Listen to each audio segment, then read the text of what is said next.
and say welcome everybody to this week's Higher Education User Group. I'm Kathy Lukeman. I work at Olivet Nazarene University. I am the user group leader. And one of the joys of being user group leader is you get an opportunity to introduce a team like we have at St. Thomas, and getting to know the folks.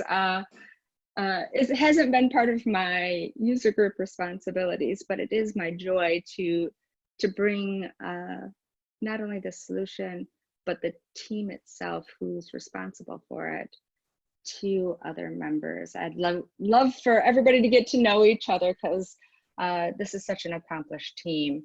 I'm gonna start out by saying that I have Thad and Ryan and Farah with us from St. Thomas, and I'm going to ask them each to introduce themselves first, and then I'm going to turn it over to them so that they can take us through summit events.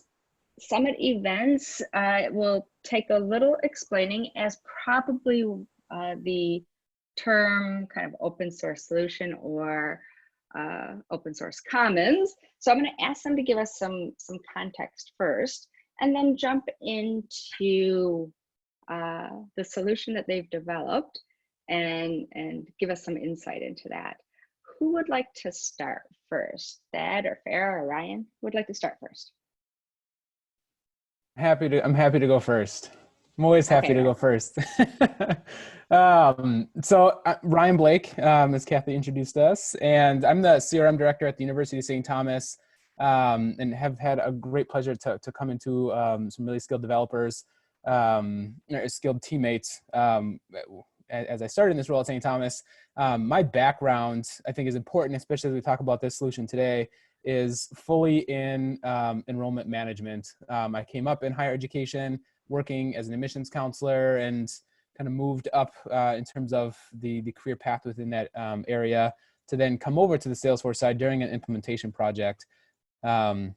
So having really understanding the higher education atmosphere, having been in higher education now for 10 years, working from an enrollment side and collaborating with different parts across the university, that's my overall experience. And then definitely living and breathing the Salesforce platform, having one certification, and really leveraging the teammates on my team to keep continuing to learn more as we explore. So I know I'm sharing my screen, and I do that on purpose for two reasons. One, because I think it's always fun and engaging to see what people look like.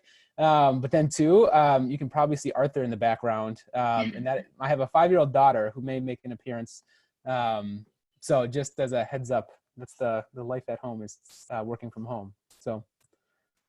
Awesome, thank you, Ryan, and looking forward to seeing the special appearances always. Thad or Farah, do you want to go next? And it looks like Mike Walter joined us too. Okay, Thad, you get to go next. How's that? Sure, sounds good.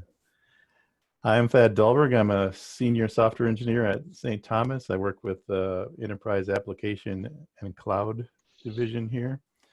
So I don't directly report to Ryan or the CRM team, but I exclusively pretty much work for them. So I started in admissions here as well with Ryan, maybe 4.5 years ago now.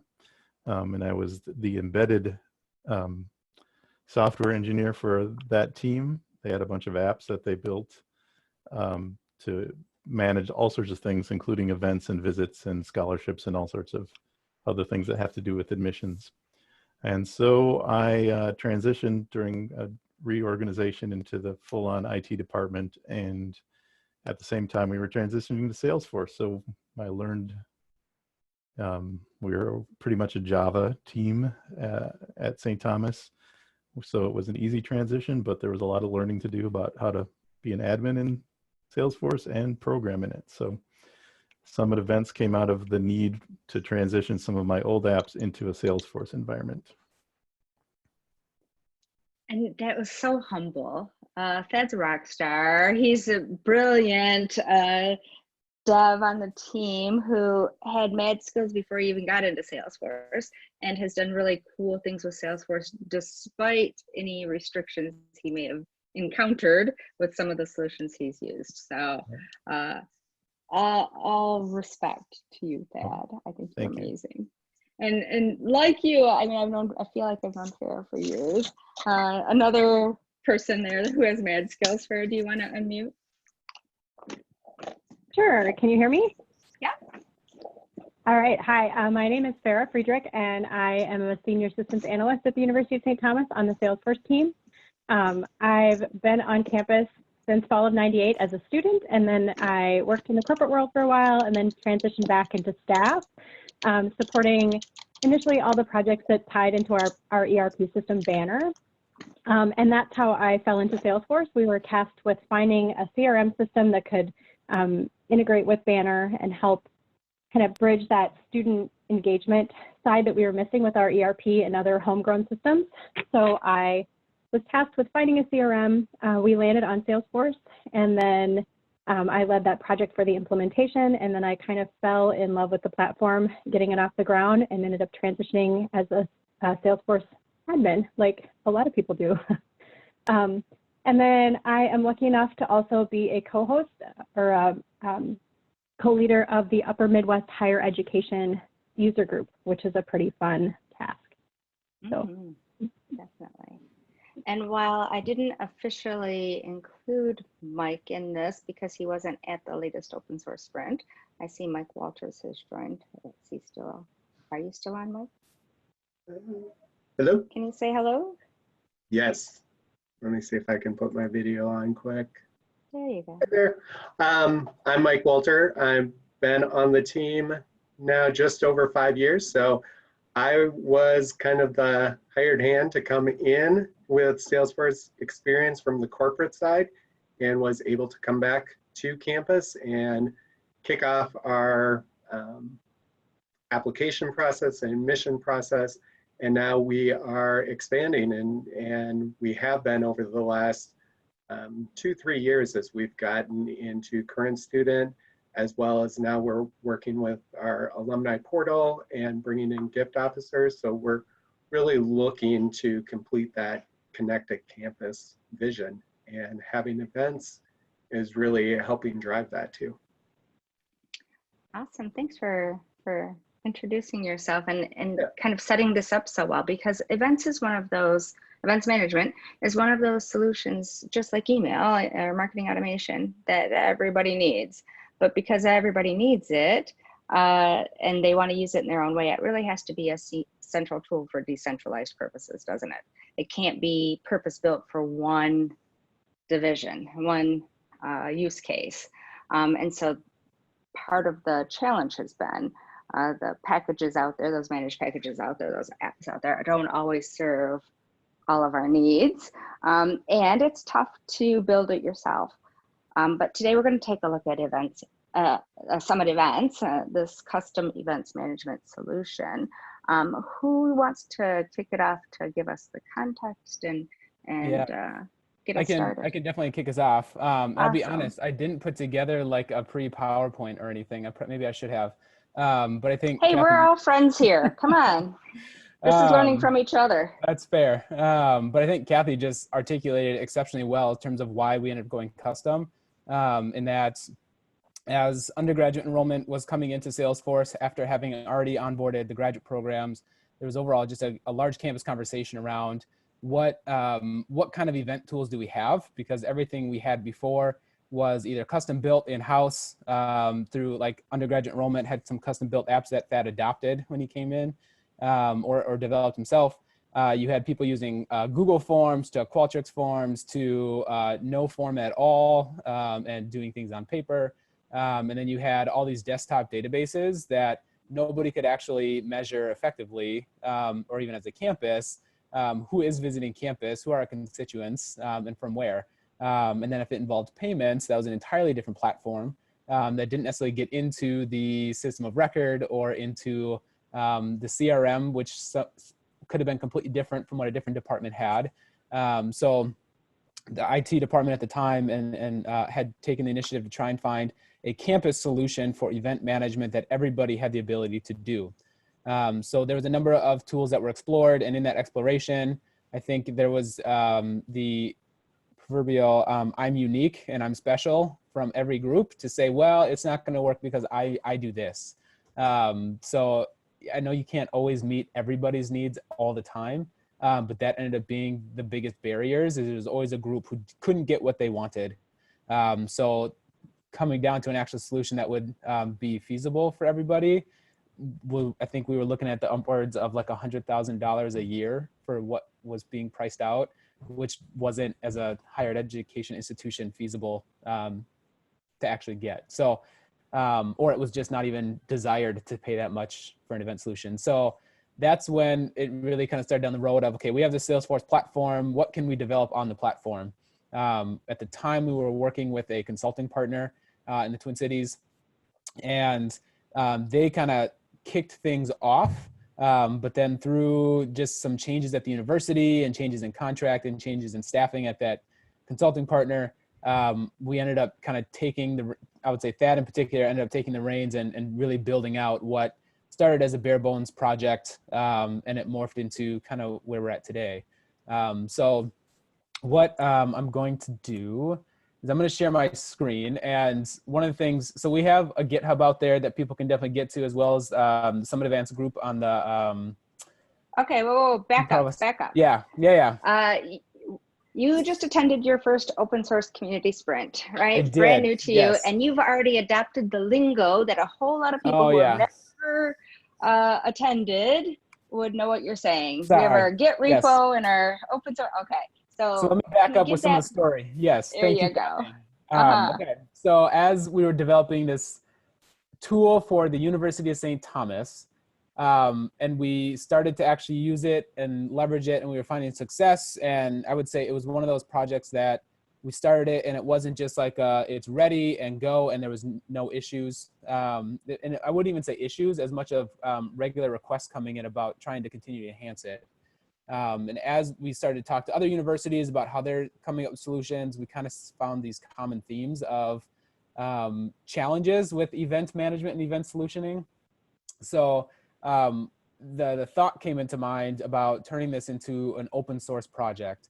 And really, for those who aren't familiar, really putting the code base out there so that it's not currently right now, it's not a managed package. It's not something that you would go out to the App Exchange and download and just have something ready to use. But it's right now, it's something that you can go to GitHub, which is the open source repository. And we want to have this community collaboration on this application to really get feedback from schools all over the place around what it is they want within a event tool that's going to meet in higher educational needs. The whole development of this application started from an undergraduate admissions process, and you'll see a lot of that in terms of what we'll demo today. But then it started to morph into, well, could we use this for current students? And then it was, well, how do we use this for alumni? And then it was, well, how do we have other schools give this input so we're not keeping this so narrow that only St. Thomas can use this? And how do we create a sustainable product that doesn't live and die with the expertise of Thad Dahlberg and his coding, or the admins within the University of St. Thomas, which is what really lended us to, okay, well, let's open this up to the general community for input, feedback, shared development, so that as it gets to a certain point and people then want to start talking about their own features and their own instances of what they might want to see, we can kind of move forward as not only just a Salesforce community, but a higher education community and managing an event platform or an event application. Let me jump in just for a second. Yeah, please do. Please do. Because open source, the question was posed to me, why would we want to open source? And we had to go through we had to go through our legal department. It basically means we're giving this away for free. And the advantage to us is, first of all, I don't like live or die, Ryan. How about live or win the lottery or something like that? I'm not going to die, I hope. But it is kind of a thing. Like, we want this project to be there for St. Thomas in the future. So if, we can get more people involved and we can keep this going, even if I'm not around, that's great for St. Thomas. Plus, we have a St. Thomas motto, or part of our statement is that all for the common good. And this is all for the common good. We want this to be for all of us, even though we kind of compete sometimes for students, to this to be for the good of all of us. And furthermore, we want to make better features. We want more people involved so that we can, even though I have a finite amount of capacity, if we get more people involved, their capacities can be added to this and make this even better. That just means GitHub is where all the code is, where you can get it, pull it down into your org and run it. And it also is a place where you can go and start collaborating with code if you have a coder, or if you're not a coder, there's some exciting things coming out where you can spin up a version of Summit events, make some layout changes or formula fields or flows or whatever you want. We can pull them back and keep them as code. And so you can contribute even if you're not a coder. And of course, there's always documentation, which is always lacking. So if you just want to go through and say, this is how Summit events works, that's helpful for everyone as well. So in essence, thank you for that. You guys gave us some context. So in essence, you developed a custom solution, living your mission for the common good. You decided that you would provide it to the community at no charge as an open source solution using Salesforce.org's new process, new feature, this GitHub repository for open source solutions. The project itself is an opportunity for folks to contribute to it. Several things all wrapped up in one description. That you're going to show us your custom solution, that this custom solution is on that Git repository right now. And for those who are intimidated by Git, like I was the first time, while it seems intimidating, as soon as you get to a certain spot, which I'm certain the team will show you, it starts to look a little bit like App Exchange, installing an App Exchange app. So it's not intimidating to install it. But then kind of to take it a little farther, because it is a custom solution, it is reliant on the team to maintain it.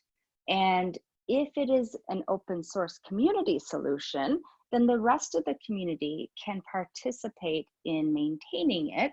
And as with all open source solutions, you can change the code any way you want for your own purpose, but you could contribute back to the base code so that there's some control over how new features and functionality are rolled out. But then everybody can contribute, and you can use the pieces and parts that make sense to you without having to do it all yourself anymore, right? This is really a community effort. And I love that your team, you guys at St. Thomas saw the possibilities here, because I always say we're better, we're stronger as a community, right? And here's a really good example. We all need events management. Thank you for that context. I'm certain that there are folks who are like, oh, and Jake just posted it in the chat window. I want to see it. I was gonna say, I'm certain there are folks who are tired of hearing us talk though. Let's take a look.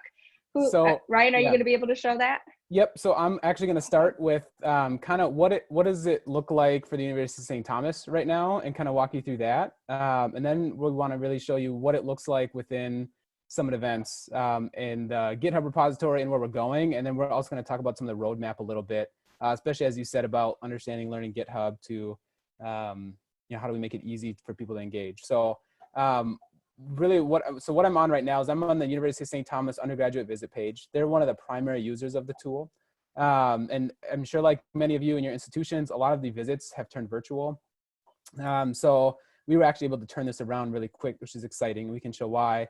But what we do, and I would almost start looking at the URL a little bit as I walk through this. But with the tool itself and the backend of Salesforce, I don't want to walk you through the backend yet. There's a feed that's coming up that's pulling in different events and audiences. So as this calendar generates, we start to get to these different appointment types that were created within Salesforce itself.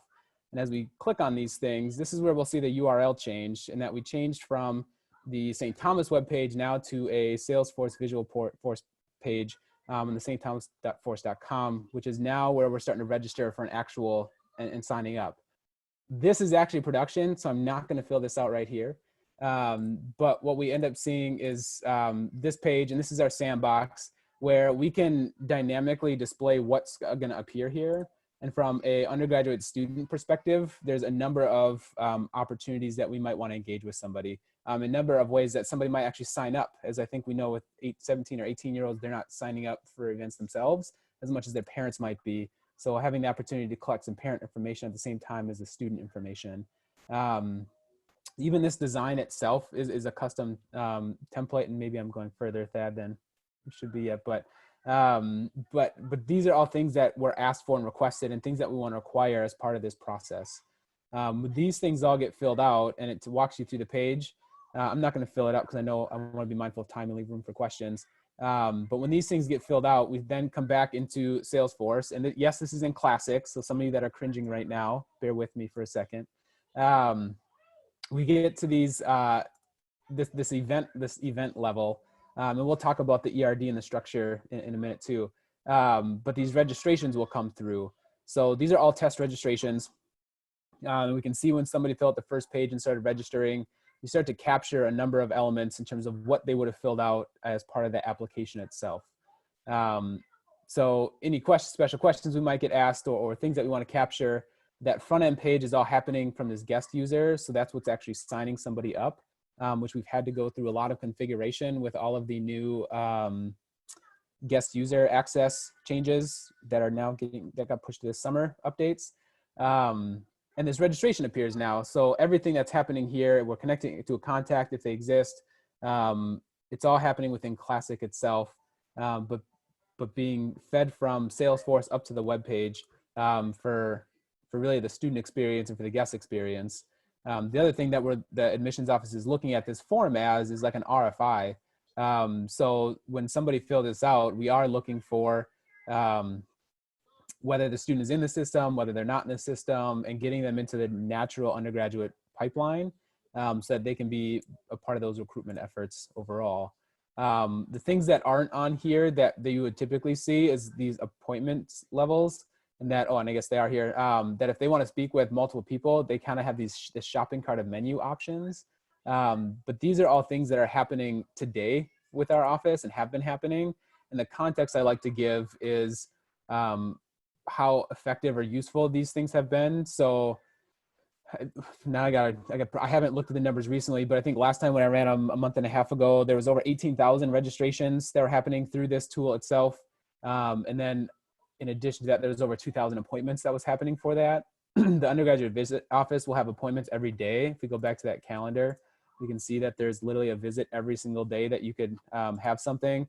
And I mean, that adds up very quickly in terms of how many different events that you have. But those are all the individual things. And then we also have the same thing on our graduate programs who are doing info sessions or webinars or coffee talks or things like that, that they want to engage a public population within their recruitment audiences. And this is going to be very similar to how then we're transitioning to the current student and alumni process.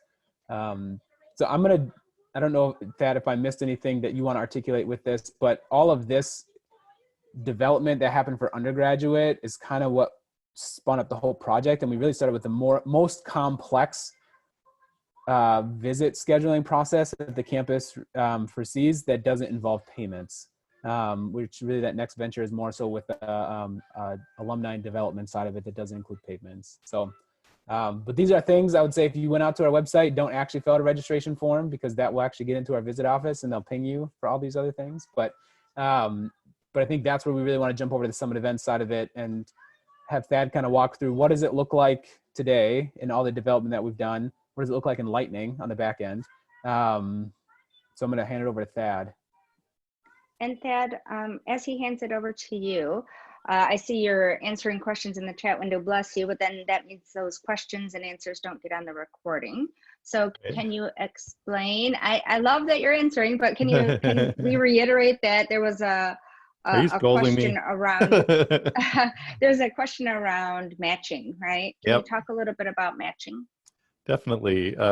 We currently developed a matching system that works for St. Thomas, and we are talking a lot about how we might kind of pull that out and make it more customizable per institution. So you're meaning that when somebody registers, Right. then the person who's registering, you need to potentially recognize them so you're not creating duplicates. Right. So that's assuming, and you'll have to confirm this, whether you're creating contacts from registrants or not, or how you're managing that process. Can you talk a little bit about matching in that context? So yeah, basically we want to try to find a contact if it exists and link it up to. First of all, I would just want to explain that you don't have to use matching at all. The object architecture of the summit events is entirely encapsulated. So you could orphan all your registrations and not link them up to contacts at all. And you could do that manually later if you wanted to as well. For our admission, that you would save the registrant's name as a record that doesn't have to be contact. So it's possible that you can just have registrants. Right. Well, It's also possible that you can match them to contact. I just want to clarify to make sure I'm understanding.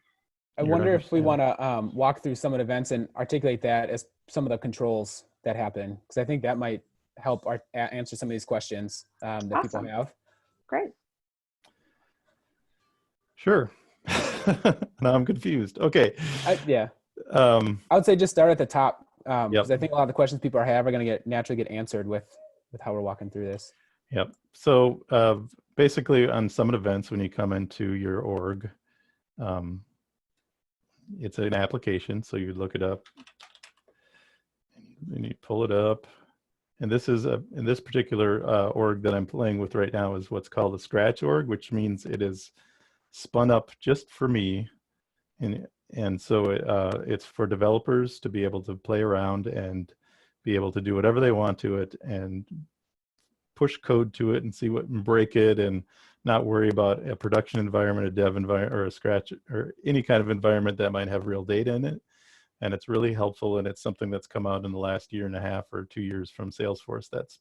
It's great. So if you want to eventually, let's just, we'll put up a QR code where you can actually come and register to this event in a little bit, and feel free to, because you're not going to hurt anything. This is just an org that's going to last for 7 days, and then it's going to get deleted. So with that caveat, we're in Summit Events, and the first object that really controls everything about an event is the event object. The Summit Event object is like an umbrella. You set a lot of the key features of the event, but it's not actually the date of the event. That's what it kind of hangs under the umbrella as instances. So that we call those Summit Event instances. So the instances will have the real date on it. But first of all, we'll go over what the umbrella looks like. And you'll notice there's a lot. This is probably the biggest object, because as you scroll through it, you'll see that you actually take care of messaging on each of the pages. So the event description page describes the event, and then there's additional questions. But each page that appears, and these are Visualforce pages, you can actually message the top of each page. So there's an appointment page, there's a submit page, a confirmation page, a cancel page, and you can control what appears on those pages. And if you were to take this right out of the code base and spin up one of these scratch orgs, there are methods to install a test event as soon as you spin it up, so you are up and running almost immediately in order to do development or whatever. So this is the test event that got installed.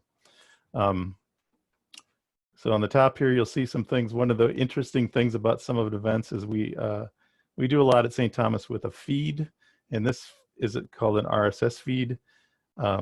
This allows our front-end web team in the marketing department to grab out of Salesforce events that just get made. And so as soon as someone makes them and makes it active, it appears on our website because it's in this feed. And this will freak you out because some of you will be uncomfortable with this code, but this is what a feed would look like. So it has all the information about the event. And so what our web developers do is they point at the feed, and there's actually some filters. So you can filter this feed based on program or audience or department, things like that. So on different parts of our website, they filter the feed and customize it. So they pull out the information about the events they want to appear, and then they use this garbly-gook code to develop a nice little widget that shows you a link to our Summit Events app in Salesforce. So if we get into our business.St. Thomas, which is using the events on the bottom here, this is all generated from that feed. And that takes some web developer, marketing department savviness to do that. You can see we do allow for some alternate kinds of links, but the event starts in Salesforce. Even if they like jump over to Eventbrite or another solution, we allow you to do that. But the shell And you're of it showing that by hovering over there, and we can see Yep. at the very bottom Yep. that it's going to different places. So you can see this one is going to our force.com page, which would be Salesforce. So these events, as soon as someone makes one, attributes it to the business school, it will appear on this feed right away and it'll be available. So that's kind of a feature we put in there to enable the transition between, front-facing website and Salesforce. And it is a big deal. It's bigger than it probably seems. Down here, you can see that this is the matching stuff. So I tried to describe it in a formula field, but it got, you can't do much with that. But first of all, the options you have for contact matching are full matching with duplicate management. So the rules we put in place, if, for instance, we find out the rules get kind of muddy, we'll create a duplicate contact and then we'll tag it as that way. Mostly if we have the same email in our case. So email, last name, first 3 letters, I think is one of our matching rules. And it kind of cascades down. And maybe Ryan, you can pull up that slide we did for Higher Ed Summit that kind of describes how our matching rules progress. So we have some rules that allow you to make hard matches. And in this case, with duplicate management, it means that it's going to create a contact no matter what, but one will be flagged as like a duplicate. Hard matching contact creation with no duplicate management means if the rules find something hard, like we absolutely think this is a match, it will link it up. But if it doesn't, it's just going to orphan that registration and you'll have to link it up later. And then no matching or contact creation means that, of course, the whole registration that you take into the Summit events will be not linked up to any contact, but it's still there and you still get a receipt of everything that that person filled out on the registration, which might allow you to maybe use your own workflows or contact matching stuff. Then we get to the options. So I'm going to jump over to the front of the page here. Right now, you can see that this is a very vanilla template. There's no header or footer. And something fun to see usually is that we can actually change our template. And I want to point out that this vanilla template here is created with Salesforce Lightning Design. And that's Salesforce's grid system. And they basically give you recipes on how to deal with input. And even though it's a Visualforce page, it's using the Salesforce Lightning Design qualities for design.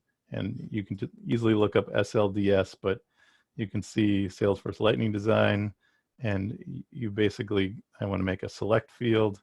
It shows that, and then it shows you how you would code it. And that's what I've done. I've taken this code straight out of here. So the inside of this page, well, there we go. This is all Lightning Design, but St. Thomas, I've left our templates in the open source lets you, uses a different framework, not Salesforce Lightning Design, but it doesn't, they don't fight each other very much. So I'm going to switch to our template here and then reload this page so you can see what happens. So now we have St. Thomas's template. We got the center, that's Lightning Design. We also have, of course, like most schools, we have more than one template. That's the Opus template. This is for the business department that you were just looking at. So theirs has a different look and feel.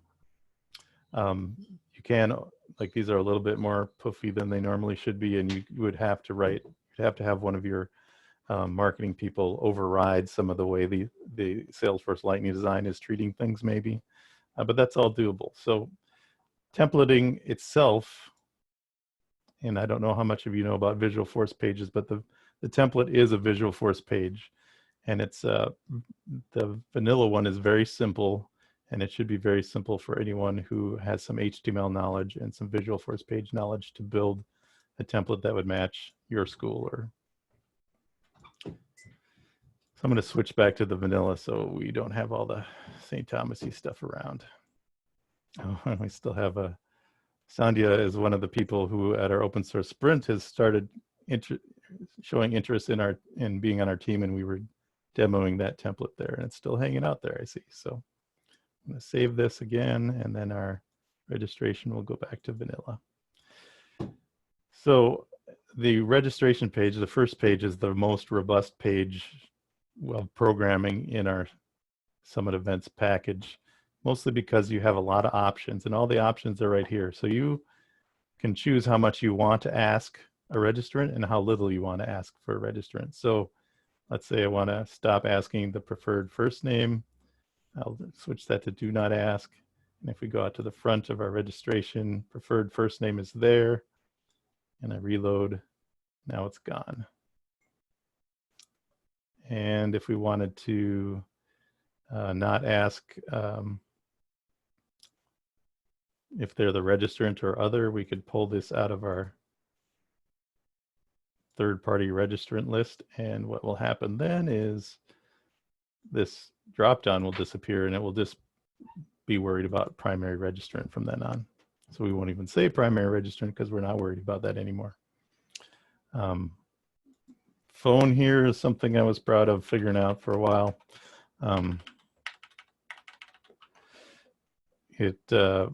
Basically there's a mobile field in the registration and a regular phone field in the registration record. And we were asking both of them. We were asking one or the other. You know how that works. You never, you know, of course, mobile, you can get text messages, which that'll appear there now. We do have the ability on this particular object to, let's see, ask with phone, to do a lot more. So we could say ask with type, and of course you can set the requirement of this. So maybe we don't want to require the phone. We want to, or we do want to require the phone. We want to ask home and mobile. We want to ask home and mobile and require one, and home and mobile and require both. So all those options are toggleable right here. Let's say we want to ask, you know, their relationship to St. Thomas in this case. We could load that in there. And if anyone's monitoring the chat, I see some chat is happening, but you can pipe in with a question, Ryan or someone who is looking at those. So there's a lot of configuration that could happen. You can ask gender. This is hot topic, of course, but it is something we only ask for overnight visits, usually when we're trying to pair up hosts. Applicant type is, for us, would be if you're a first year or a transfer. Of course, applicant type, sometimes you can pass it through the URL. There's ways to do that, but in this case, we, you know, for putting them in the right funnel, we want to know who they are. So there's first year and transfer in that one. So there are a lot. What you're showing us is that you have coded functionality that you can turn on and turn off. And, you know, click's not code, right? You've got the code there, but you can turn it on and off by using the record for the event. And you can customize what is displayed because it's, say, a pick list value, for instance. Mm-hmm. Okay, just making sure I'm understanding that. There is a lot of chatter in the window. It's mostly, this is cool. You're, you know, giving us a solution that we would have paid for, like Fontiva. So there's a lot of you know, things like that. But there are some questions. There's a question about. Here, I have them written down too, Kathy. Yeah, is it HEDA compatible? And it's not even, I guess, HEDA EDA compatible. Yeah. It's not even that. I mean, is it reliant on it? Does it require it? I guess, not just compatible. Two-part question, part that was posted and part mine. Okay. And then there's a question about international phone formats. Right. First of all, is it EDA reliant? Currently, with the matching rules, it is for us. That being said, part of our sprint discussion this last time was how to accommodate other and kind of make it an option, but not because the way you would match addresses and things are reliant on that architecture, as well as this program stuff. Like this is currently floundering right now because in our St. Thomas org that you saw, we can match a school and a program and all that stuff to an event, which is important for those feeds we talked about amongst, in reporting and other things. We want to find a way to make that more configurable based on the environment, whether it's EDA or if it's NPSP, or if you don't even have either of those. So our goal will be to kind of pull that out, that dependency, but also make recipes or connectors that would allow you to connect to either of those orgs. And I would say that that's something we'll probably be working on sooner rather than later as we move forward with this. What was the second half of your question? The second question was about, and there's actually another one that I want to make sure we capture too, but the whether the phone numbers can have international formats, or the formatting of phone numbers in general. Yeah, I think I wrote code that would allow that to happen. So let's see, what is an international number? Like one something. How many characters are an international number? That's the right amount. I think it depends on the country. Yeah, I think there's a country code which could have, it will accept different numbers like that. It just won't format it that way. So that's part of this is really front end script validation for the browser, which if someone was better about country codes than me, I did allow for them to get entered so that it won't stop you at this point. If you try to submit, even though it's required, it wouldn't say this is the wrong format. You can't go on. So as far as the robustness of that, I don't think it's very robust, but it doesn't stop you at this point. And then the other question was about being able to have a picture on the objects for the use of communities within the community CMS. On the feed. Well, just having being able to have an image within the registration itself is what I'm thinking the question was, which I know we haven't gotten to yet, but. Well, each of the sections pulls up your rich content editor. Oops. That's a beautiful thing. So you can, that's a pretty big image there, but this is the event description now. So there it is. So you can have images. The one thing that we are working on, and that's for St. Thomas as well as other things, but we'd like to include a small image upload for a feed so that you can have an image in your feed to like pull over. So that might be coming. We could probably also use that image other places. There are some things that I'm working through about attaching, like for instance, this templating thing I think would be very interesting to have more of a clicks not code kind of templating, so you weren't reliant on some of the new visual force, or you could be one or the other, and then you can upload like a header image and things like that. So I am working through that, but right now this is your best bet for getting images in place. Yeah. Other questions? Weren't any other questions? I know. So throwing up the ERD, I know you had a tab up there. Yeah. And I wonder if we just want to talk through that, and then we can go back to showing how it's structured in some events. Yeah. Thank you, Brian, for posting that link. So this is the object architecture. Just to be clear, there's no payments in this right now. And the payment branch of our branch is like we're making new features for Summit event, and GitHub, we call it a branch. In that branch, we're working on a payment method for which in our case will be using TouchNet. But then you get a few more objects like event fees and event fee attributes get added to this object list. But this is the umbrella I was talking about. That's what we're looking at right now, where you define like that a lot that happens through the progress of the event. And then the instance will actually be the date of the event. So we have the umbrella. The instance, the reason we have multiple instances under an event is for us at St. Thomas, you have a visit. We want the whole visit process of a certain visit process. There could be multiple to be defined, but each day we want the same thing to happen. So we don't want to keep having to define on every event instance, like Monday through Friday, the same event happens. So each day gets an instance for someone to sign up for. You can even do that more granularly. Like we've had people sign up for instances for where there's a capacity of 1, where you could, the instance only can take 1 person, but this is for an appointment to like an interview process. Our Doherty Family Colleges has an interview component to admissions. So they've been using it that way, but instances get really useful in that case. There's a object over here called Summit Events Email.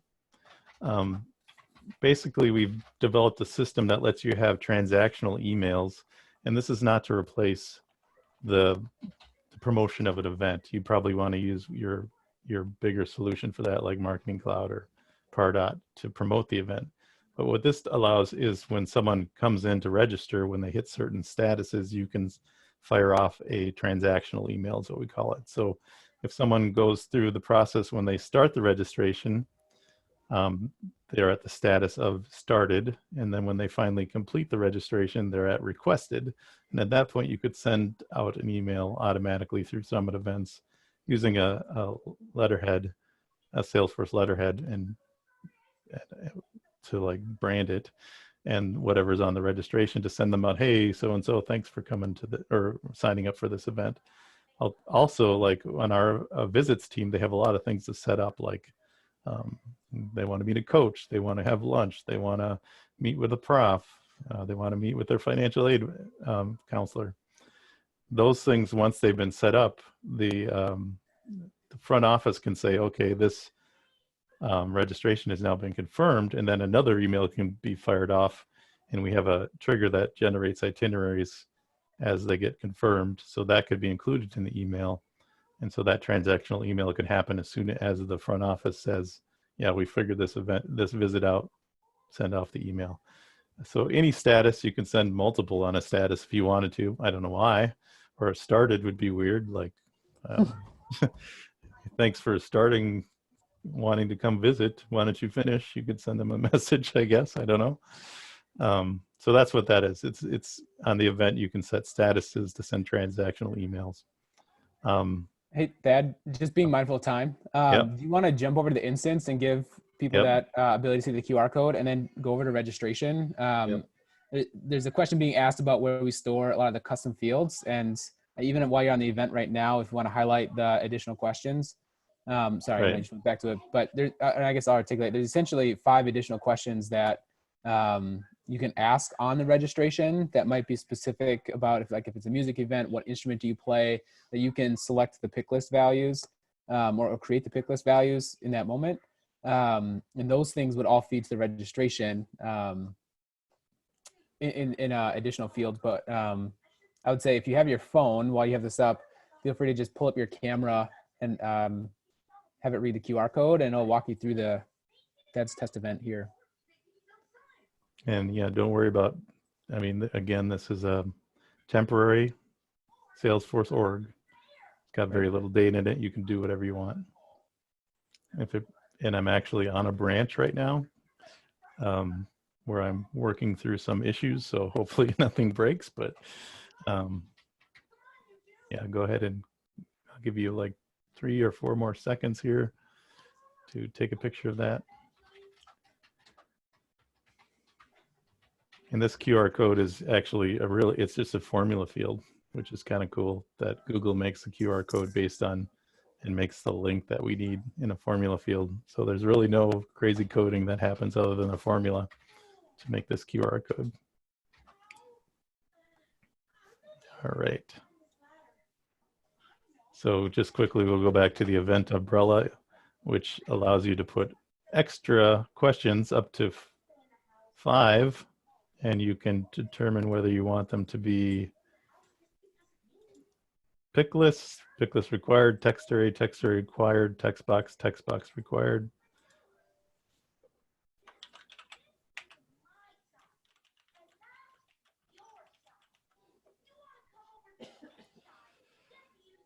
So if it was a pick list, you could do a return separated list here.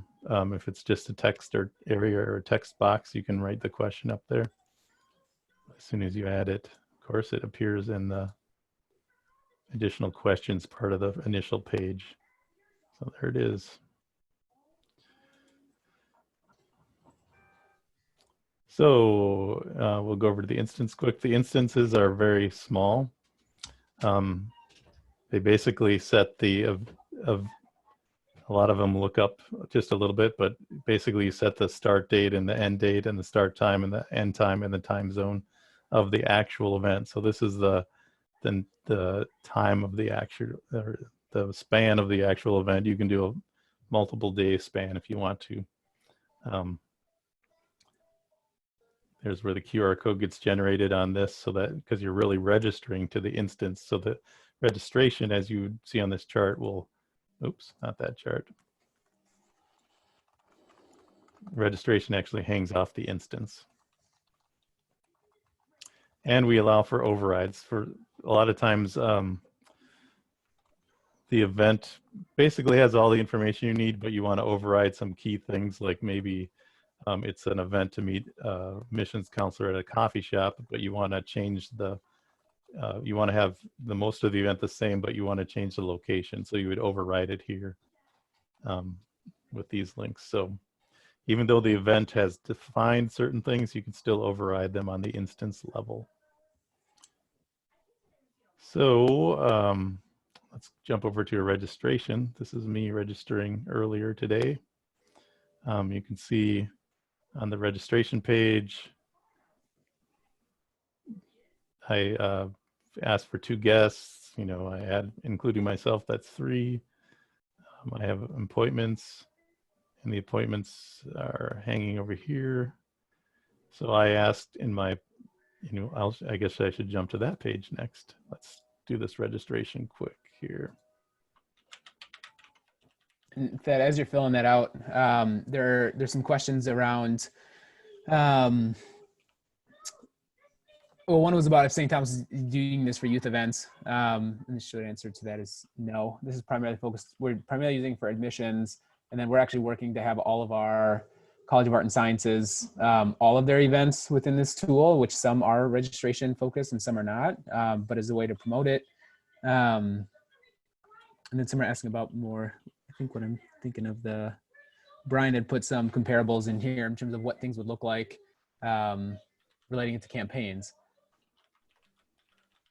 In terms of the summit events kind of being the parent campaign, then they're being child campaigns as instances with the summit event registration as a campaign member, which is entirely not, I would say that's totally on base. I think one of the error things, in my thing. one of the things I always like to highlight with this tool itself is this requires from the admin side, like nothing. So from the users who we have using this, the biggest users being undergraduate admissions. Initially, when we launched this, as they were still learning it, I would say there was a lot of questions and conversations. But since they've been in this now for just over a year, they have been self-managing and maintaining all of this stuff themselves. So there's nothing that we as admins have to do in terms of overhead outside of having, I guess, some partner departments help manage some of the cleanliness of data as we get like duplicate records. Those I would say are the biggest things that we're managing. But outside of that, the tool and is kind of working for them in a really effective and positive way.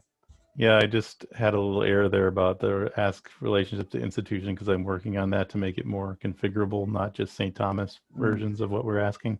So I turned it off. So if you're having trouble registering, that probably was it. You didn't choose anything there.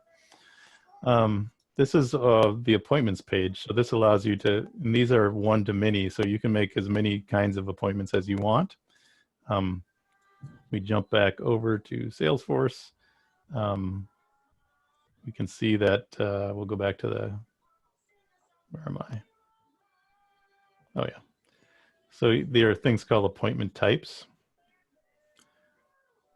Appointment types allow you to make the shopping cart part of the registration. So you can put these categories probably are more St. Thomas-y, but you can freeform whatever you want.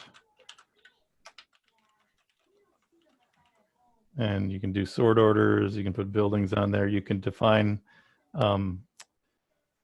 if you want if these appointments to appear on for only certain days of the week. So if an instance is on a Wednesday and you don't want to do dorm room tours on Wednesdays because you don't have a dorm room that day, you would limit it only to Monday, Tuesday, Thursday, Friday then. And you can define that, and you can do date spans as well. So the appointments will not appear on certain dates. So there's a lot you can do with appointments, and I have more in mind for this. You have the ability to choose the input again. So you can do a pick list.